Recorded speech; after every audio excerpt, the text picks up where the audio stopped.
Hello अस्सलाम वालेकुम। अब हम रिएक्ट को कंटिन्यू करेंगे और थोड़े एडवांस टॉपिक को कवर करेंगे इसमें। जैसे कि इसमें सबसे पहला टॉपिक होता है इवेंट्स, यानी कि हमारी एप्लीकेशन में जैसे ही कुछ इंटरेक्शन होता है, क्लिक, होवर या किसी भी तरीके का यूज़र हमारी एप्लीकेशन के साथ इंटरेक्शन करता है, तो उसमें हम अपनी एप्लीकेशन को कैसे रिएक्ट करवा सकते हैं, बिहेव कैसे करवा सकते हैं, क्या क्या एक्शन परफॉर्म कर सकते हैं। दूसरा, फॉर्म्स। अभी तक हमने ये नहीं देखा कि हमारी एप्लीकेशन फॉर्म से कैसे यूज़ करती है, यानी फॉर्म का इस्तेमाल करके कैसे अलग अलग चीज़ों को परफॉर्म करती है। जनरली हम फॉर्म का यूज़ डेटा के CRUD ऑपरेशन को परफॉर्म करने के लिए यूज़ करते हैं, मोस्टली CRUD में भी, और क्रिएट, अपडेट और चेक्स के लिए। तो फॉर्म्स भी बहुत इंपॉर्टेंट होते हैं किसी भी एप्लीकेशन में, इसको भी हमें कवर। फिर हमने अभी तक ये नहीं देखा है कि अगर हमारे पास कोई API हो, यानी बैकएंड सर्वर हो, API हो, तो उसको हमारी फ्रंट एंड रिएक्ट से कैसे कनेक्ट करना है। यानी किसी ने हमें API दे दी, उसका डेटा अगर हमें अपने एप्लीकेशन में दिखाना है तो हम रिएक्ट में कैसे दिखाते हैं, और APIs के जरिए कोई भी CRUD ऑपरेशन परफॉर्म करना है तो वो कैसे करते हैं। यूज़ इफेक्ट, ये एक हुक होता है रिएक्ट में जो कि बहुत पॉपुलर है, जो कि बहुत यूज़ होता है और इंटरव्यूज़ में भी पूछा जाता है। हमने अभी तक इसको भी नहीं देखा है, लेकिन इसको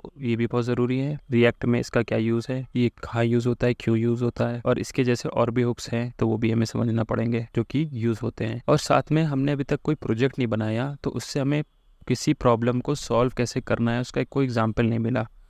मिसाल के तौर पे अगर कोई प्रोजेक्ट आपके सामने आता है रियल वर्ल्ड पे, तो आपको उसको प्लान करके, एग्जीक्यूट करके बना के देना होता है। उसमें आपकी प्रॉब्लम सॉल्विंग स्किल यूज़ होती है, यानी कि आप कैसे उस प्रोजेक्ट को सॉल्व करोगे, अपने कोड में कैसे उतारोगे। क्योंकि आपको कोई प्रोजेक्ट की रिक्वायरमेंट मिली तो सीधे सीधे अब नेक्स्ट स्टेप क्या होगा, अगला स्टेप क्या होगा, अगला स्टेप क्या होगा, और फाइनली आप कैसे उसको कंप्लीट करोगे, ये आपके माइंड में होना चाहिए, जो कि प्रैक्टिस से आता है। उसी प्रैक्टिस के लिए आज एक एप्लीकेशन बनाने की हम लोग कोशिश करेंगे। उसमें क्या होगा, ये सारी चीज़ें कवर हो रही होंगी, events, forms, APIs, use effect और प्रॉब्लम सॉल्विंग, यानी आप प्लान करना और क्यों, कहाँ पे कैसी चीज़ें हो रही हैं, उनका एक आइडिया आपको मिलता जाएगा जब आप साथ ही साथ इस प्रोजेक्ट को बनाते जाएंगे, या फिर आप बाद में भी प्रैक्टिस के लिए बनाएं। ये प्रोजेक्ट है बहुत ही क्लासिकल, जिसका नाम है टूडू। टूडू बहुत ही क्लासिकल है इस लिहाज से कि उसको बहुत से ट्यूटोरियल्स में अलग अलग फ्रेमवर्क को समझाने के लिए इस्तेमाल किया जाता है। तो हम भी उसी का इस्तेमाल करेंगे, क्योंकि उसका फ़ायदा ये है कि आपके अच्छे खासे कॉन्सेप्ट किसी भी लैंग्वेज से रिलेटेड आपके क्लियर हो जाते हैं, और CRUD ऑपरेशंस और बेसिक अंडरस्टैंडिंग आपकी प्रैक्टिस के जरिए कवर हो जाती है। तो हम लोग अपनी जो टूडू एप्लीकेशन बनाने जा रहे हैं उसका भी एक बार देख लेते हैं कि वो क्या है। तो ये हमारी टूडू एप्लीकेशन है, सिंपल सी, जिसमें हमारा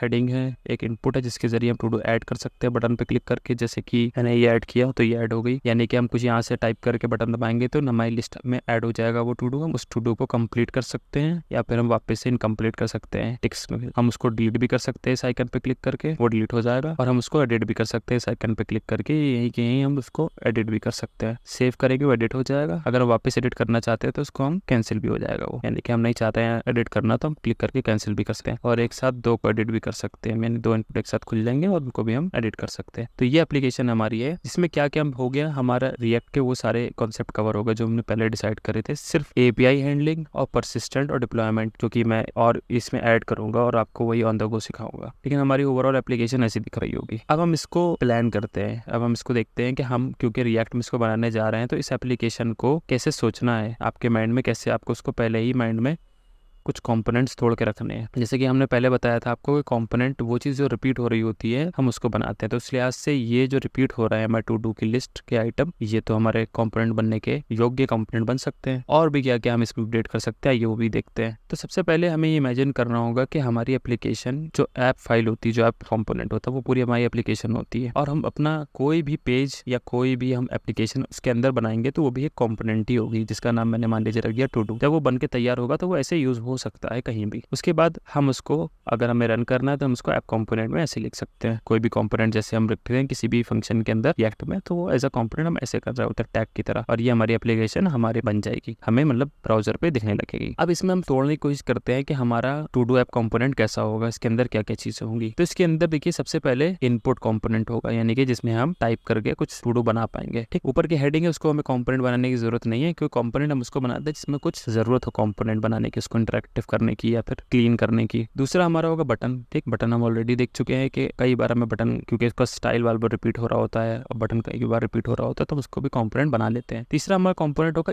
ये पूरा सेक्शन, यानी ये पूरा सेक्शन जिसमें सारे टू डूज आ रहे हैं, एक से ज़्यादा टू डू आ रहे हैं, वो भी अपने आप में कंपोनेंट होगा। ठीक, अब जैसे हमने देखा कंपोनेंट के अंदर भी कंपोनेंट हो सकते हैं। फॉर एग्जांपल अभी हमने देखा ऐप के अंदर टू डू ऐप था, अब टू डू ऐप के अंदर ये 3 कंपोनेंट है। अब जाहिर सी बात है इसके अंदर आप देख सकते हैं कि ये छोटे छोटे और भी कंपोनेंट हो सकते हैं। यानी कि अगर हम ये टू डू लिस्ट वाला कंपोनेंट बनाएंगे तो उसके अंदर टू डू आइटम नाम का एक कंपोनेंट हमें बनाना रहेगा, जो कि ये हिस्सा देख रहा होगा अपने आप को। ठीक, और आपको ये भी पता है कि ये जब चीज बार बार और डायनेमिकली बन रही है, ऐड हो रही, तो यहाँ ऑलरेडी एक आइडिया लग गया होगा कि लूप लगेगा, मैप लगेगा। हम स्टैटिकली बार बार कंपोनेंट या कोड में आके थोड़ी लिखेंगे, हम तो वहां से टाइप करेंगे, ऐड बटन दबाएंगे और वो होता जाएगा। तो हमारा टू डू आइटम जो एक कंपोनेंट है वो कुछ इस तरीके का दिख रहा होगा, और जब वो रिपीट होता चला जाएगा तो उतने उतने आते चले जाएंगे। और लास्ट में अब हम लोग स्टार्ट करते हैं इसको कोड करना। ठीक, तो ये माइंड आपको माइंड में लग गया होगा कि हमें कंपोनेंट में ब्रेक डाउन कैसे करना है अपने कोड को। अब इसकी स्टाइलिंग मैंने ऑलरेडी कर रखी है, यानी कि इसका HTML और CSS टेलविंड में मैंने ऑलरेडी बना रखा है, वो आपको डिस्क्रिप्शन में मिल जाएगा। आप सीधे इसको अपने प्रोजेक्ट में पेस्ट करके स्टार्ट कर सकते हैं।